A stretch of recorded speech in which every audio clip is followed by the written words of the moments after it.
Hey, it's always a pleasure having a chat and a dram with my good friend David Blackmore, the Ardbeg Global Ambassador. But this evening, it's even more interesting because where are you, David?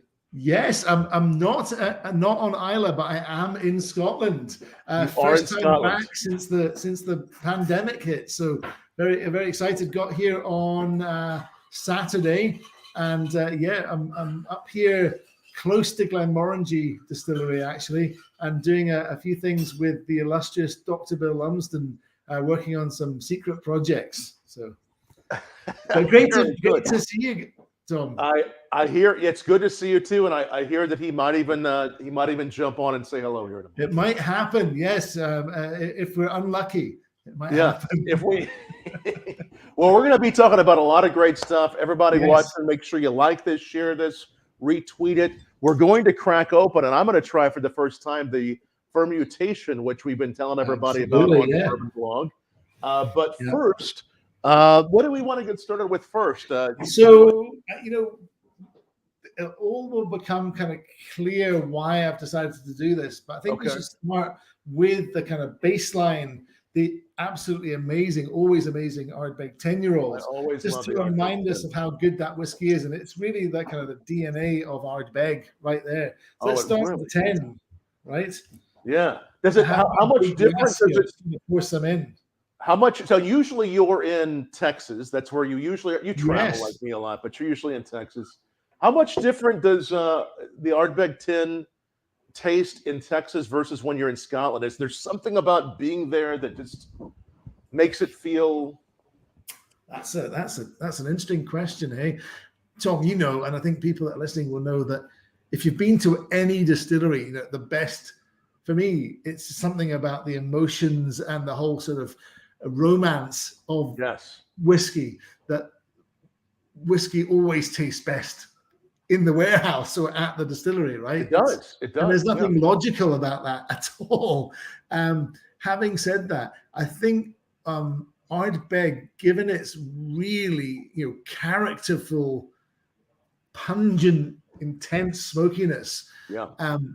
is one of those distilleries, one of those whiskeys that most takes you back with their first sip to Isla. Or if you haven't been, you could imagine, you know, being transported to Isla. It smells and tastes like the place.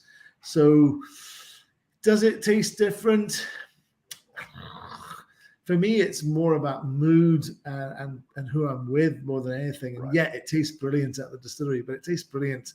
The big thing for me about Ardbeg is I think Ardbeg is really an outdoor whiskey. I love drinking Ardbeg in the open air. It's a strange thing, but for me, that's a big thing. You like it outdoors because what happens with the? I don't know. Yeah. Well, tell you, here's an example. Ardbeg 10, obviously with heavily peated barley. Right. 50, That's what I just poured. You know, 50 to 65 parts per million phenols, day in, day out at the distillery all the time. But if you're standing on the old pier at Ardbeg, you know, with the wind blowing a gale across the ocean there, and you put your nose over the glass, those phenols seem to be drawn off the glass, and it's very soft. Other times, though, indoors, you'll get much more of a hit of the smoke. Oh yeah.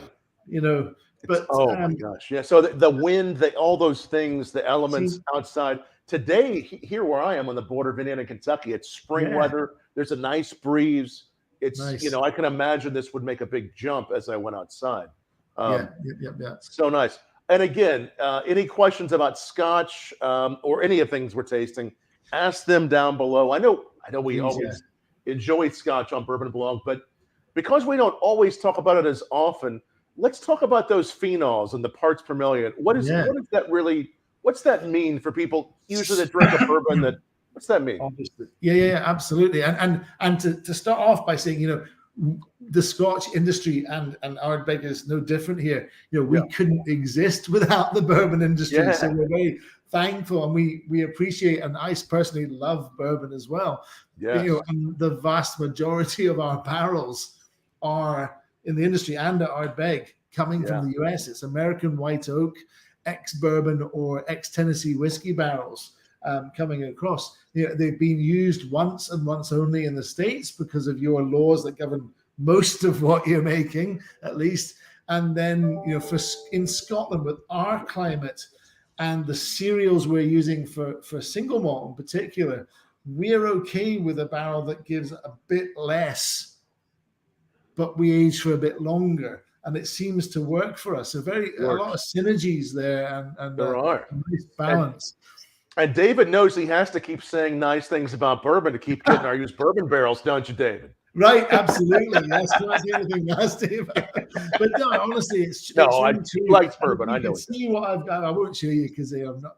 But I brought with me in my suitcase, at least four bottles of American whiskeys. Oh, nice. For my colleagues and friends, as much as I thought I could get through the airport, basically. All right, I'm curious. Can you tell us what you brought them? What did you decide?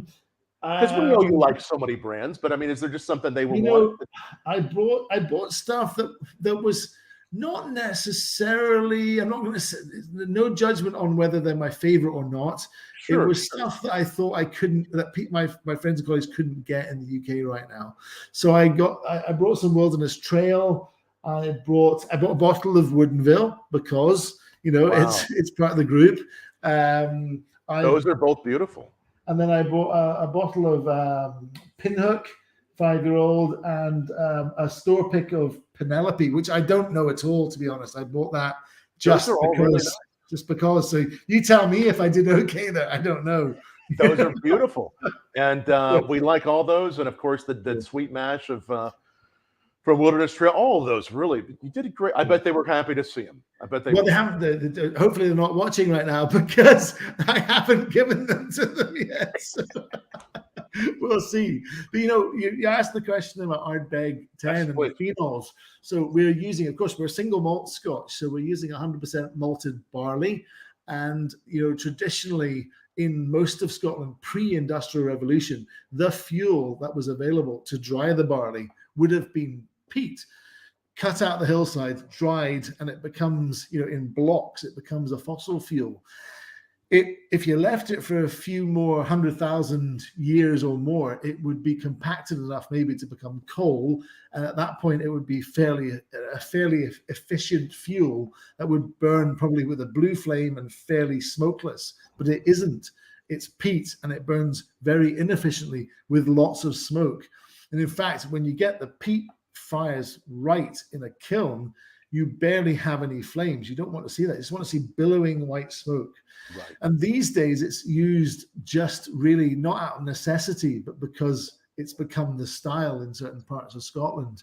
And you want it just to not to dry the barley. We have other means to do that. We burn the peat, get a big billowing white smoke, and draw that across the barley with fans usually. And the phenols are the aromatic compounds, the molecules that taste like bonfires and all that good stuff, creosote and smoky bacon and all these things. It has that bacon. It has it all. Yeah, it's so good. I don't want to stereotype anyone, but in my experience, there's certainly seems to be a segment of bourbon drinkers and American whiskey drinkers who seem to be a bit terrified by the concept of smoky Scotch whiskey. Right. And I totally get it. Growing up, born and raised in Scotland, took me a while to get it. Sure. I'd implore you to stick with it. Like all good acquired tastes, they're probably worth acquiring, to stick at it, and hopefully you'll see the light. But for us, we measure the phenols in parts per million in the barley, crucially in the barley. Right. 50 to 65 for Ardbeg's day in, day out barley. And that's where we end up. We take that barley, we process it through the distillery, ferment, distill, and then age. And what we end up with is, if we age it for 10 years in ex-bourbon barrels, the classic Ardbeg 10, So delicious. It's really fun, right? That smoke and all those powerful flavors, but it's, it's Islay, it has that power, but it's not so overbearing that I think that people can't get their heads around it. There's some that go so much further in Islay, but this is pretty big. It yes, it is.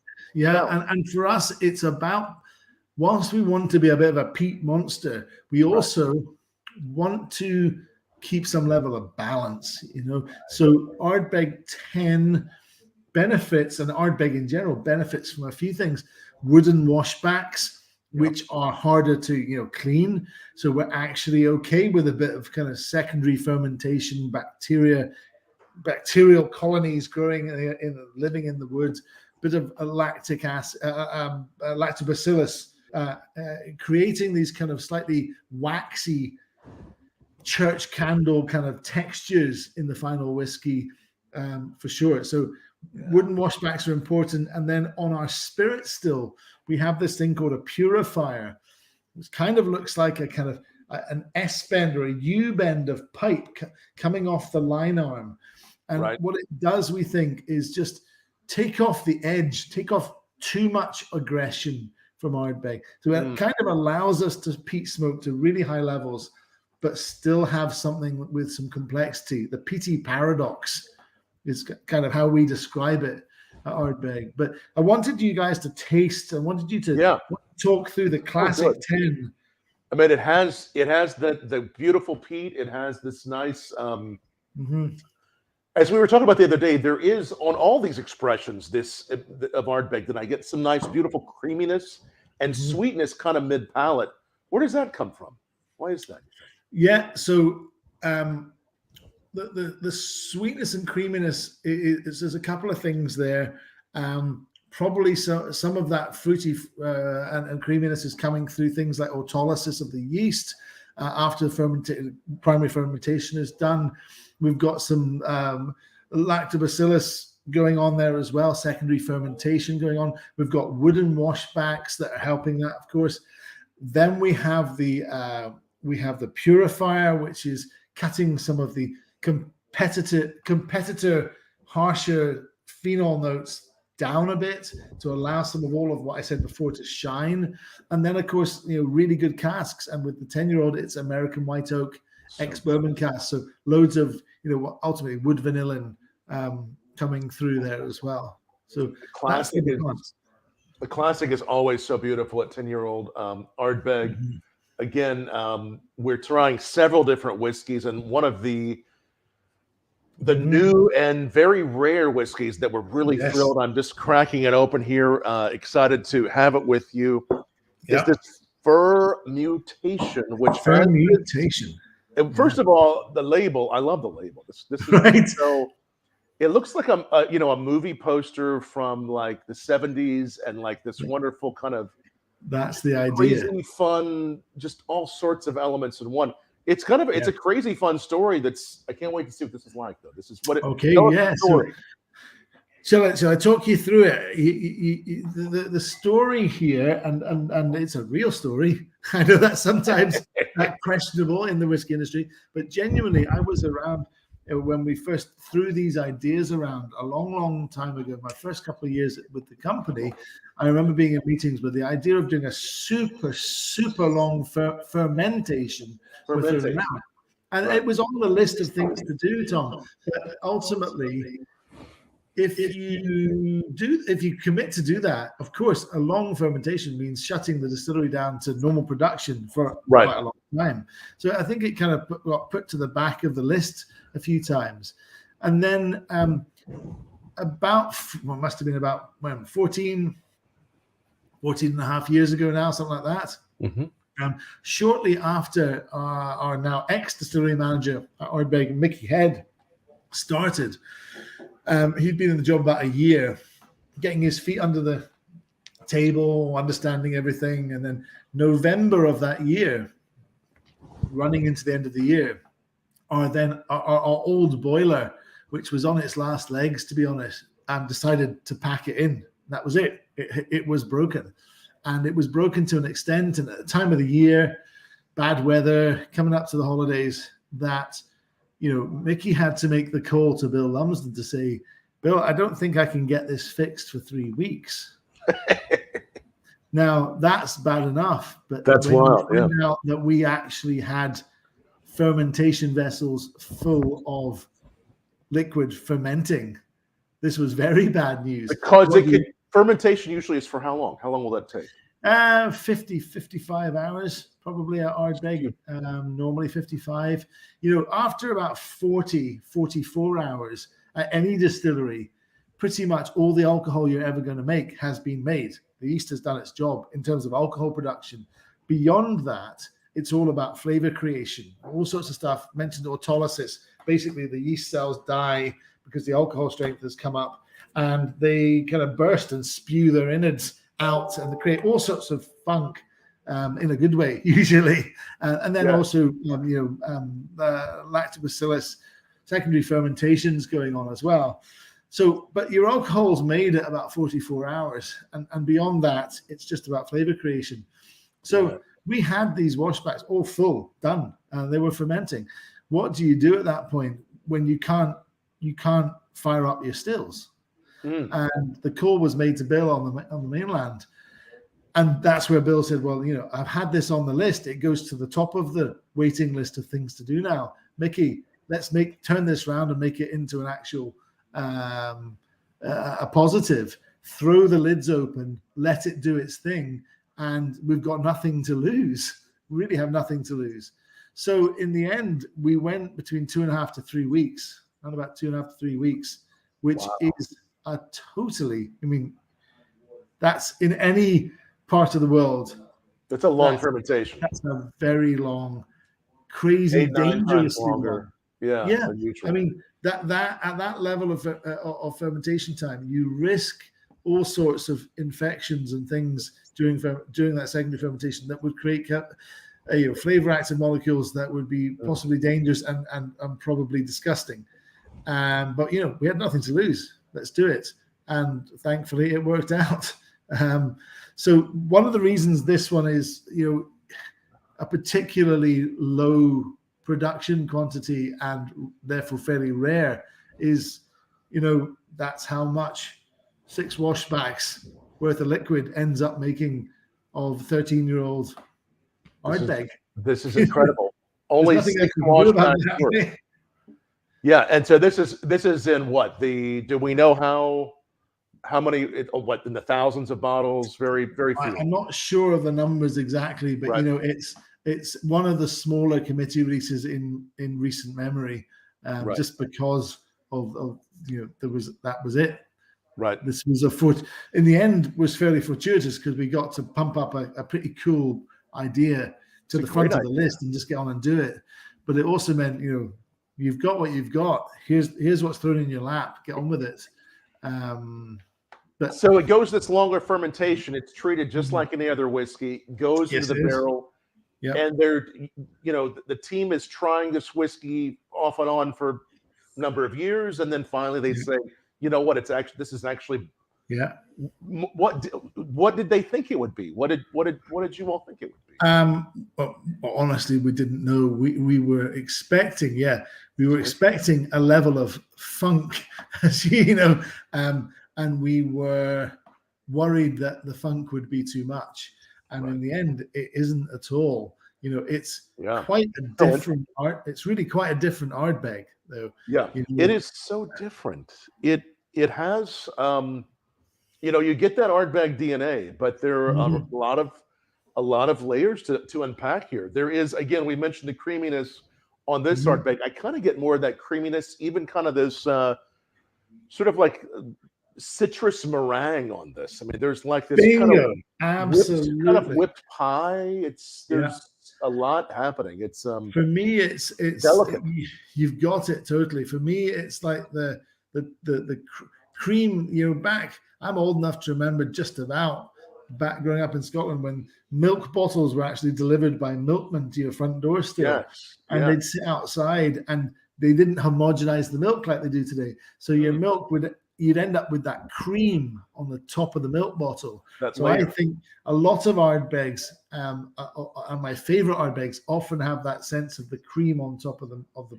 That creamy layer. Yeah. This has that. So that's the meringue thing for sure. And then the other thing, you said it, citrus. I think classic Ardbeg 10 has a citrus, but it's a slightly mucky Right. citrus. So you know how lime, I think of lime for Ardbeg 10. Right. Lime can be a bit earthy and Yeah. a bit, not the cleanest citrus. That's Ardbeg 10. Ardbeg Fermutation is that meringue stroke cream on the top of the milk plus lemon sherbet. Just it's kind of a nice sherbet. Yeah, there's this, and I see Will. Thanks for watching, Will Coyle. He's asking, would this be a farmhouse ale funk? That's what I thought you'd get, but I don't. Yeah. I don't personally get that kind of farmhouse ale funk at all. Right. I've had one person who's tasted this, who was a big rum fan, say it kind of reminds them of some of the kind of Jamaican the funkier Jamaican rums. Yeah. I'm not a massive rum. Delicate funk. I'm not a fanatic, so I can't really talk to that. But I've had people describe it, and this is probably the biggest compliment, because when you think about iconic whiskeys, certainly from the kind of west coast of Scotland that have a bit of smoke, Ardbeg and Springbank come to mind. Right. And I've had a couple of people say this is clearly Ardbeg, but it has hints every now and waves that remind me of really good Springbank, and I think that's a huge accolade. It does. It has some of those kind of nice, fresh sort of waves, that vibrant note. I love this. I think it's so different. It goes in so many directions, and the longer I have it on my palate, I get those waves on the back end. If I'm just curious, if Bill's still there, does he want to say anything about this? If he's still there, let me see. I'm going to have to call from him. He's in the other room.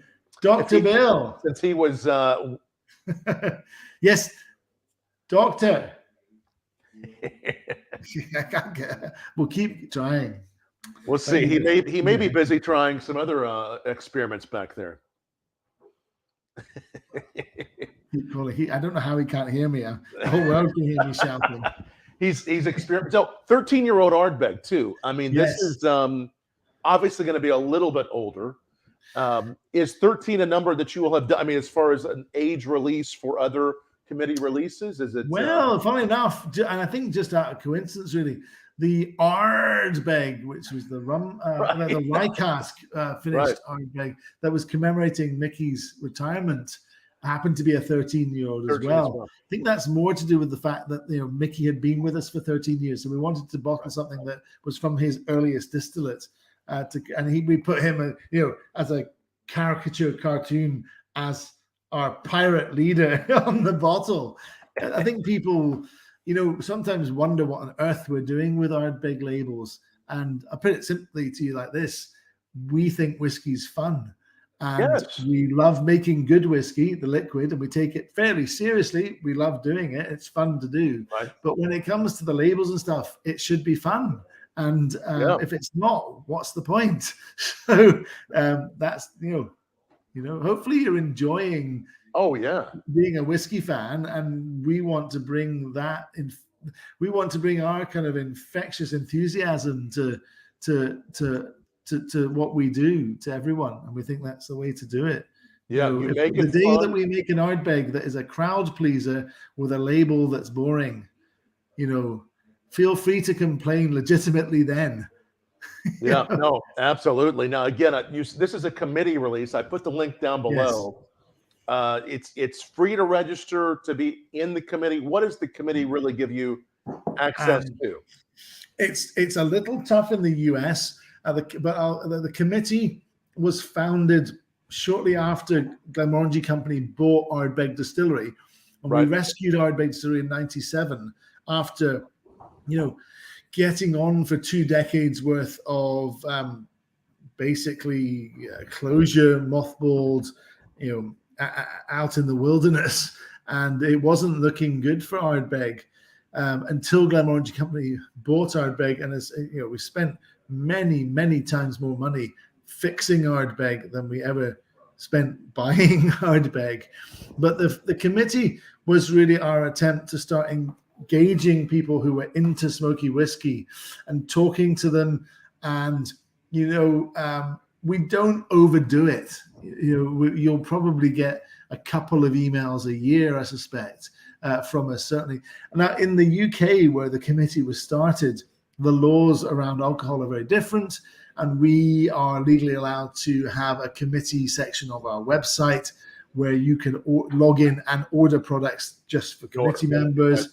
The US, as I'm sure you know, Tom, and a lot of your passionate whiskey drinkers are well aware of the it's just different, not worse. It's just different, very different legal framework in the US, and we haven't figured out yet how to direct sell to just committee members. You can't preferentially sell. Yeah. So it's a bit tougher, and we know that. But I think on balance, if you're an Ardbeg fan, you'd rather that we brought committee bottles to the US, and it is a bit of a devil to find them, than just give up and not bring them to the US at all. Right. This is going to take some searching. I mean, I've seen a few places out there, but it's going to take some searching. And the last couple of years with the pandemic, we haven't been able to do any kind of in-person Ardbeg committee events. I'm hoping very much that that's going to change this year. We have plans to do some, and some stuff around Ardbeg Day during the Féisiile. Cross fingers and toes that there won't be any more variants to stop that. But we're full in planning mode for some fun stuff, and it's going to be so amazing to see people in the flesh again and actually hang out with whiskey drinkers. Because I got into the whiskey industry, if I'm honest, because I became a passionate whiskey geek, and realized the most effective way to continue this was to get a job doing it. Need to do it.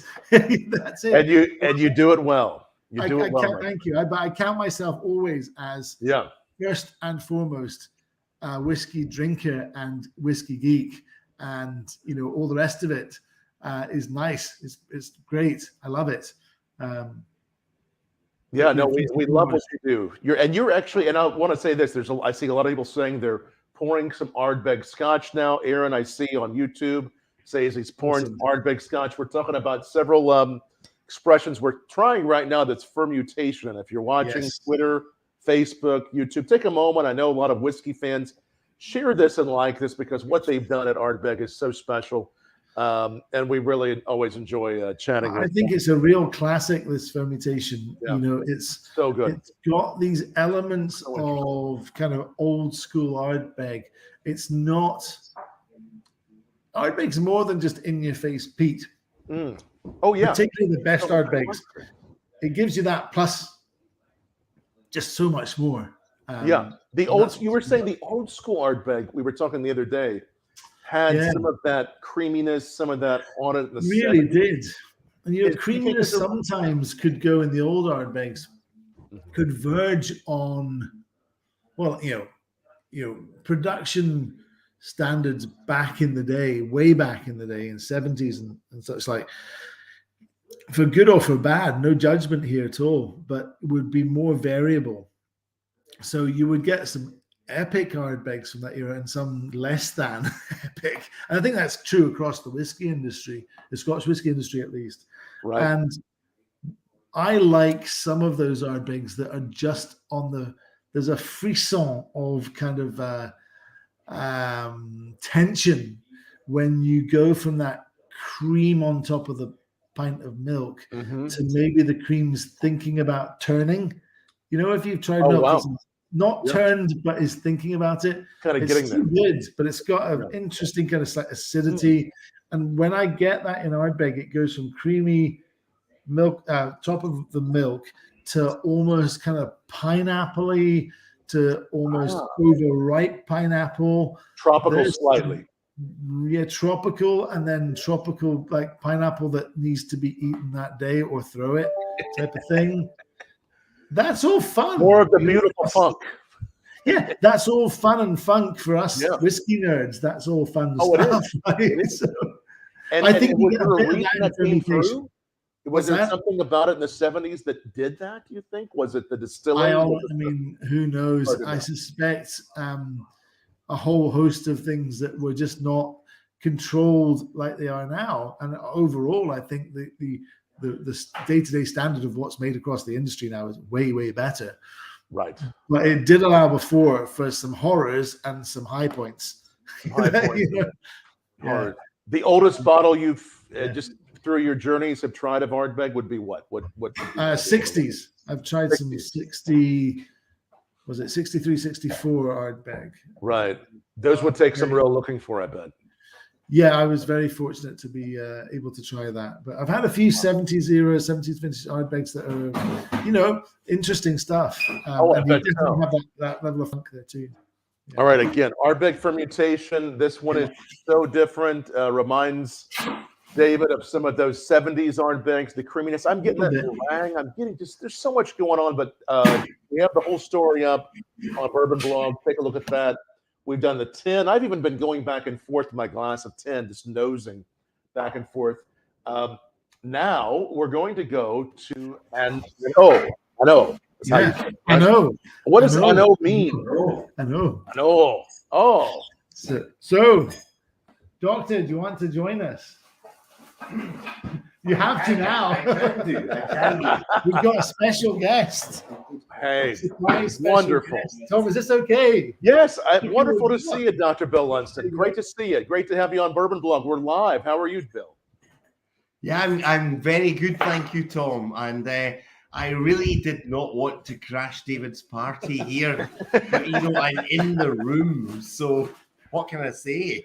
Yeah. Well, before we go on to An Oa, we're going to taste the An Oa. Given that you were there, when it happened some 13 plus years ago, how do you think the fermutation turned out? Any thoughts on that? Yeah, absolutely. Before I start, can I just say, Tom, I'm loving your bow tie, and it looks like it's actually a properly tied bow tie. I properly tied this. I did. Thank you. I'm very anal about these things. Me too. I appreciate it. You sometimes wear them with a kilt there, or what do you? I would rather die than wear a clipped-on bow tie. Right. You have the real stuff, I'm sure. Yes. So yeah, fermutation was one of these things, and the reality of it was that I had always wanted to do what I considered to be a lambic style fermentation. Either Ardbeg or Glenmorangie, but it's not the easiest thing in the world to do, and you have to plan for it. Yes. But this crazy day in 2007, Mickey phoned me up and said, Bill, I've got some bad news for you. Our boiler has broken down. And I thought, okay, so there's no steam, so you can't distill. But it got worse than that, because all of the washbacks, the 6 washbacks at the distillery at that time, were full. And normally when something like that happens, you have to bring in the customs and excise and pour the liquid down the drain, because you can't do anything with it. No. And that's what we were looking at. But I thought, well, you know what? Why don't we just think about this? And I thought, I said, okay, so Mickey, when are we getting the spare part for the boiler?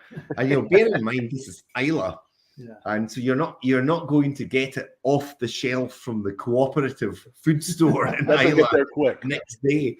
And he said 3 weeks. Yikes. Okay, so that gives us a real challenge. And I thought, okay, we can do one of two things here. We can bring the customs and excise in and destroy it, or we can throw caution to the wind. And that's what I did. So I instructed Mickey to open the lids of the washbacks for a day and let all of the bugs and nasty things under the sun, which of course is what they do in a Belgian lambic brewery. Fermentation, and just see what happens. So Mickey did that for a day, and then we closed the lids again and just left it. And after 2.5 weeks, when we knew we were getting the new part for the boiler in, the fermented wash was absolutely mad. It was ridiculous. It was sour, it was crazy, it was bonkers mad. And again, I thought, in reality, we should put this down the drain. But I thought, we're not doing that. So we decided to distill it. and we made spirit. And I filled it into refill barrels.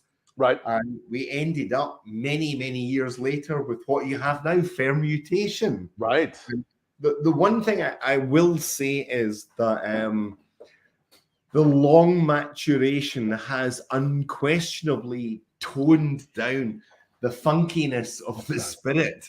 But guess what? When Mickey and I tasted the new make spirit, it was crazy bonkers mad. Did it remind you of anything? Did it remind you of any note that when it was new make? Sorry, say again, Tom. When it was new make, what were the notes? I mean, what were the crazy notes you got on it? Really sour and really sharp and really funky. It had this real acidity about it, which again, guess what? We would have expected from a lactobacillus fermentation. Right. But it was just, it was not as outrageous as you would think. And I think the fact that we were on our full heavily peated malt absolutely helped that thing. It toned it down a little bit. Do you think that the actual the fact there was that level of phenols in that fermentation was also suppressing things that might have gone in the wrong direction? For sure. I mean, if it had been standard 100% malted barley pot still that I would use at Glenmorangie, for example, it would have been so sour that I don't think we'd have done anything with it. Yeah. But the fact that the peats there suppress, they doing that. They rein back the fermentability, not just of the yeast, but of all the other things there. Yeah. So, we kept it going, and I am the first to admit that it was very fortuitous what happened with fermentation. But, beautiful. At what point you tried it? How often would you try a whiskey like this as it's in barrel? Would it be a couple times a year? I mean, at what point do you say 13's the right year? Tom, you're right there. Pretty much a couple of times a year. Okay.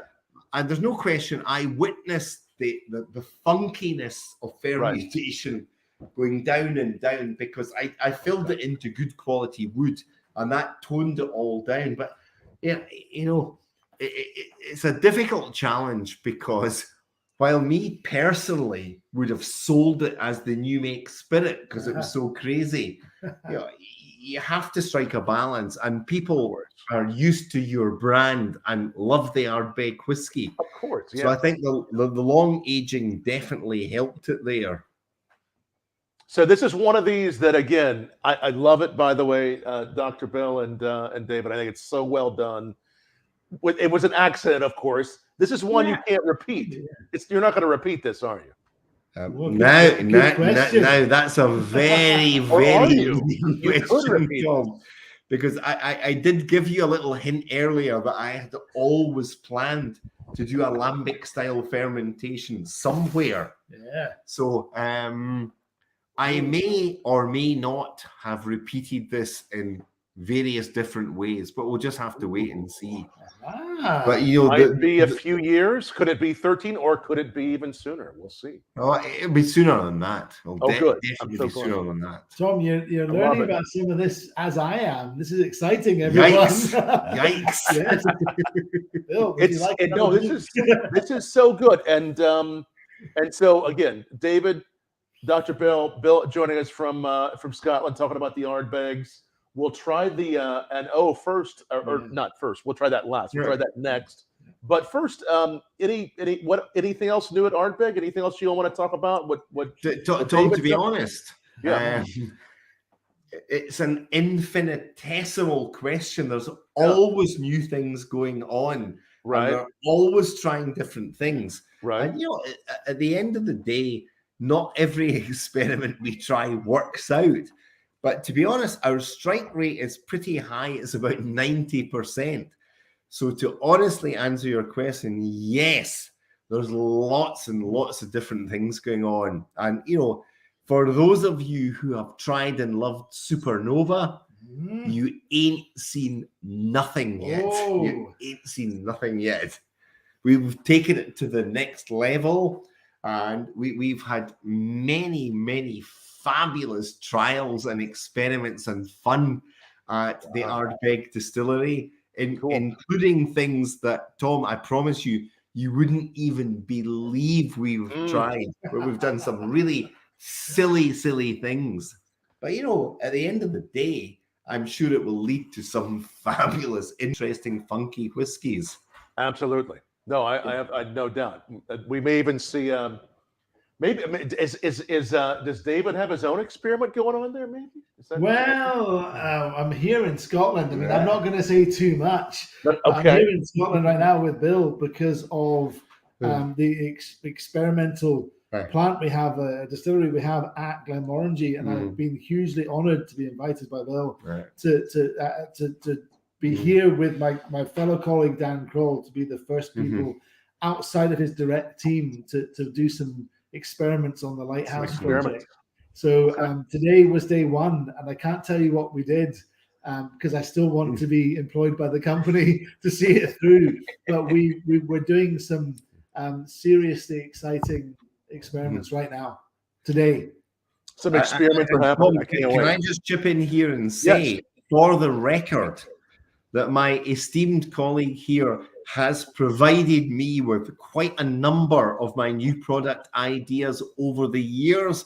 For example, Glenmorangie Speos. It was David that put me on the trail of that. So I thought, okay, let's make it official. Let's get him over here, get the boiler suit on, and get him working at the distillery. Actually, make me do some real work. Wow. Well, it sounds like some exciting experiments happening there at the Lighthouse, which is a fairly new project there, isn't it? Yes. Yeah. I mean, it was supposed to open in 2019, and then COVID hit. Opened in 2021. Yeah, it was last year. So, last year. So as David says, to use the technical parlance, COVID Donald ducked the commissioning of the Lighthouse, and we finally did it last year, and we're now getting to grips with it. Amazing. And it's an old lighthouse then. No. So it's called the Lighthouse because it's a big, tall, like almost a vertical distillery in some respects. Okay. But we have a set of stills that look on the face of them just like the classic Glenmorangie stills, wash still, spirit still. But if you look closer, you'd see all sorts of things. If you look really close, I'm not going to go into details on that. And it allows us to do pretty much all the wish list of things that Bill's been wanting to do that he hasn't done so far. We now have a dedicated place to experiment full time, all the time. All kinds of experiments, everything. Yeah. I love the innovation. I love what you guys have done. As I'm looking at An Oa, right? I have it up here, and I'm looking at the colors of An Oa and the colors of Ardbeg. Obviously they're two different whiskeys. I'm seeing a whole different color. What am I seeing? Okay, so again, as you know, Tom, we do not add caramel coloring to any of our Ardbeg whiskies. What you're seeing is the result of the cask type they're in.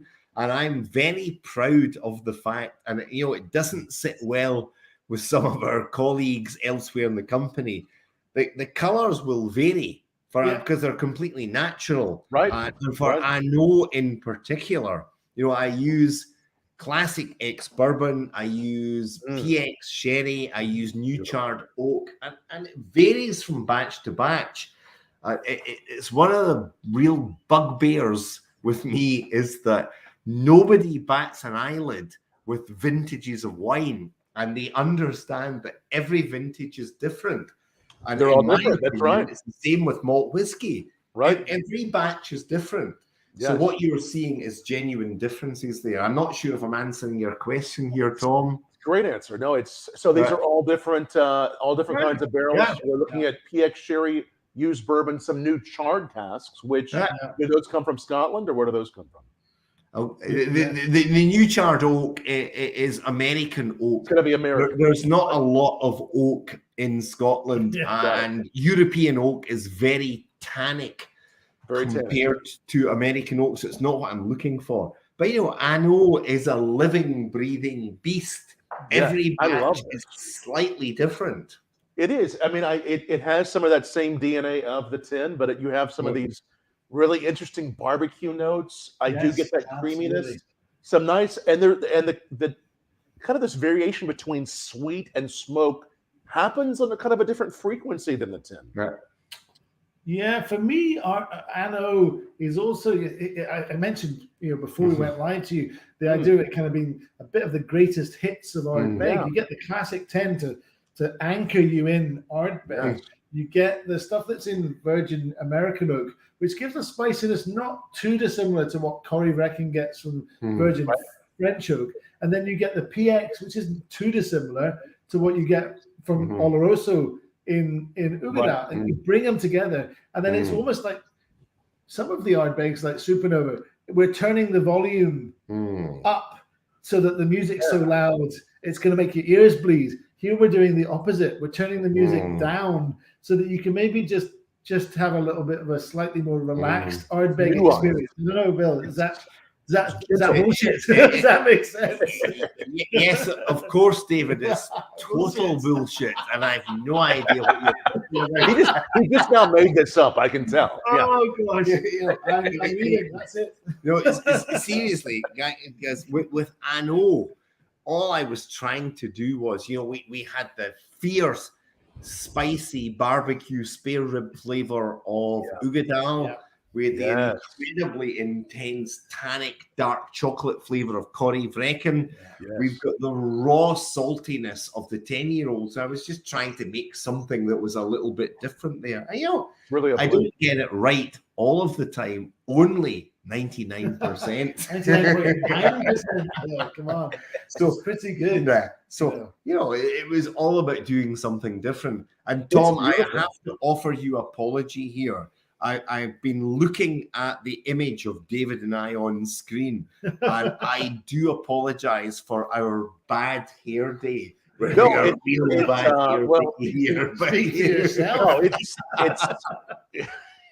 it's perfect. It's all the time.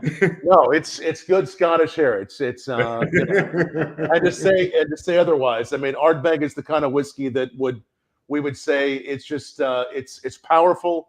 It has great expression. All these do. And with this An Oa, what we're looking at is, I'm thinking about pairing this with a nice creamy like Port Salut cheese, maybe a Parmesan. What would you all pair An Oa with? Okay, so now you're getting down to the nitty gritty here. Yeah, Tom. I love this. Right, my killer pairing with Ardbeg whiskey with anything is the 10-year-old with really good quality Parmigiano Reggiano cheese. I love Parmesan. Just to die for. That is good. I would say. Wow.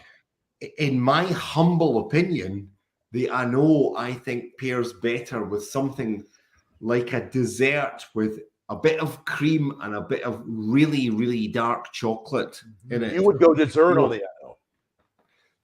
We used to have this fabulous confection in Scotland called Fry's Chocolate Cream. And as David knows, I've got a really saucy story about that from my school days. Right. But that will be for another evening. That'll be for another evening. But that combination of dark chocolate and fondant cream, I think that works well. But Tom, you've hit the bullseye there. I could see really that. The chocolate Parmigiano and 10-year-old. I love the Parmesan. Oh man, I love that. Dave, what would you do the An Oa with, or the 10, or any of them? I sometimes, living in Texas now, I sometimes think some of the kind of brisket and kind of barbecue things would work as well. Oh yeah, there's that kind of richness to An Oa. Works with Ugadal as well, but there's that kind of, like you said, that earthy spiciness. A nice kind of not anything that's too tangy, but just enough that spice. The barbecue, that would be perfect. I love this. I mean, this An Oa is really, it's so interesting. It really is. All of these are interesting. Gentlemen, it's so fun to have you with us, and I can tell, and again, it's almost midnight there in Scotland, but we've done the 10, we've done the An Oa, we've done the new Fermutation, which again, not many bottles of this out there. Be looking for it. I'm sorry, but what we had was what we had. That is fairly washbacks worth. There was nothing more. Right. As we look at the growth of all whiskeys, I mean, obviously bourbon has grown so much. All whiskeys, international whiskeys have grown. They've been obviously even during the pandemic and otherwise, sometimes a little tougher in the U.S. I mean, all of these issues have added to it. But as far as the growth in general of Scotch, I mean, what are you most looking forward to as you see all whiskeys getting more popular? Okay, from my perspective, Tom, that's a very interesting question. I would love to see Scotch coming back to the reputation that it once had back in the day when, you know, Sammy Davis Jr. and Dean Martin and all these guys, you know, they were drinking Scotch. Yes. And, you know, don't get me wrong, I understand the real qualities of United States whiskey, and as David knows, I'm a huge fan of bourbon and rye US whiskeys. Yes, but I do believe, and you know, this is the Scotsman in me speaking here, I do believe that single malt Scotch has a level of complexity which I don't taste in too many other spirits. Yeah, and I would love to believe that going forwards, people will rediscover that. And you know, American whiskey, Japanese whiskey, Scotch whiskey, etc., will continue to thrive. But I would love to believe, and you know, I'm not just an ambassador for Glenmorangie and Ardbeg. I'm an ambassador for the whole of the Scotch whiskey industry.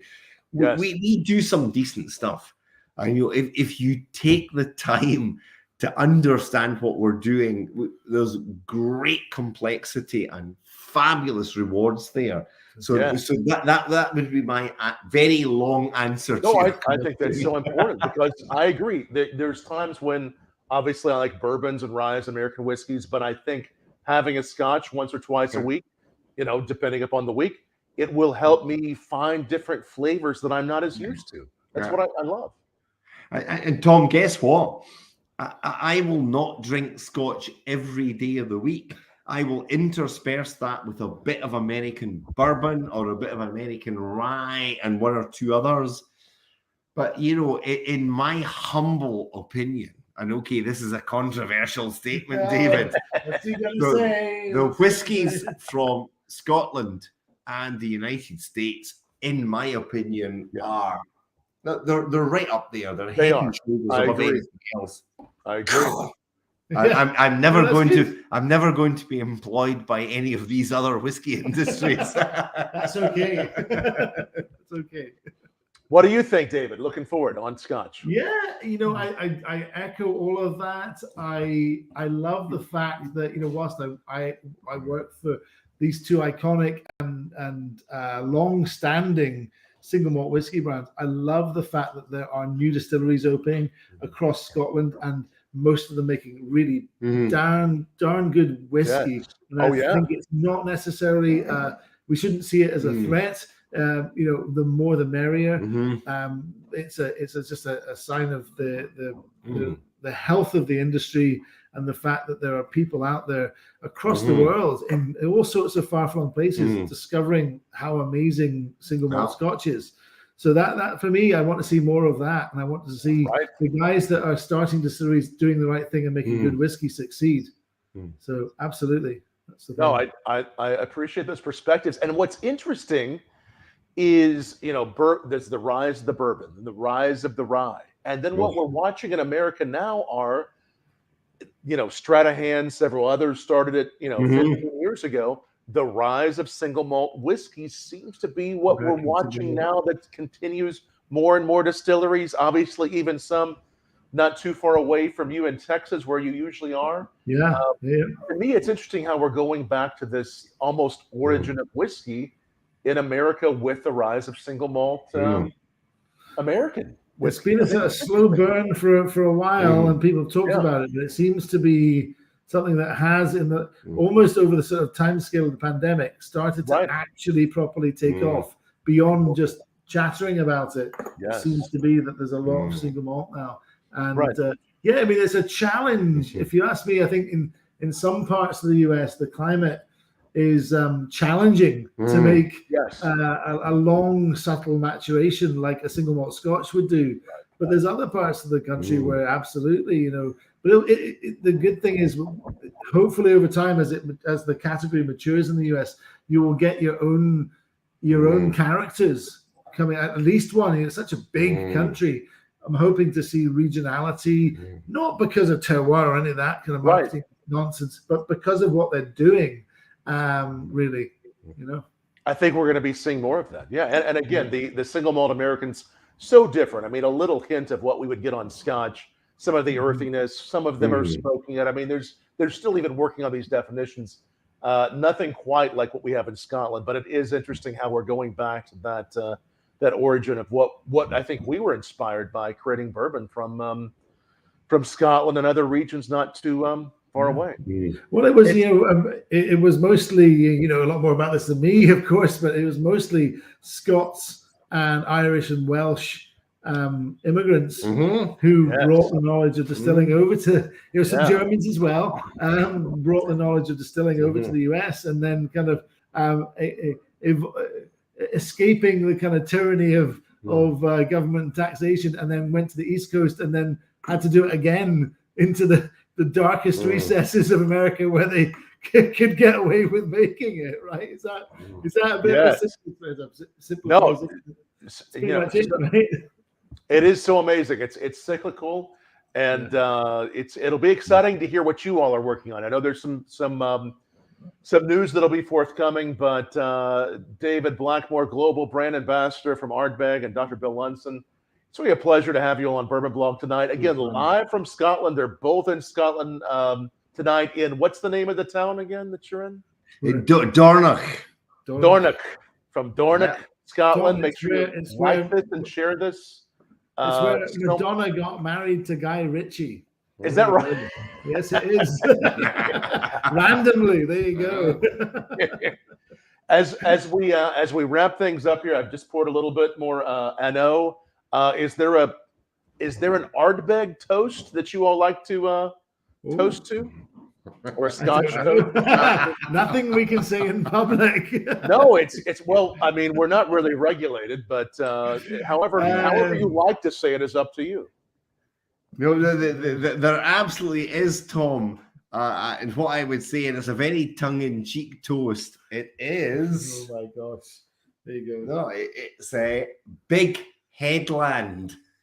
There you go. Big headland. I will not explain what that means because I'm sure a lot of your audience will understand that. Yeah. But big headland.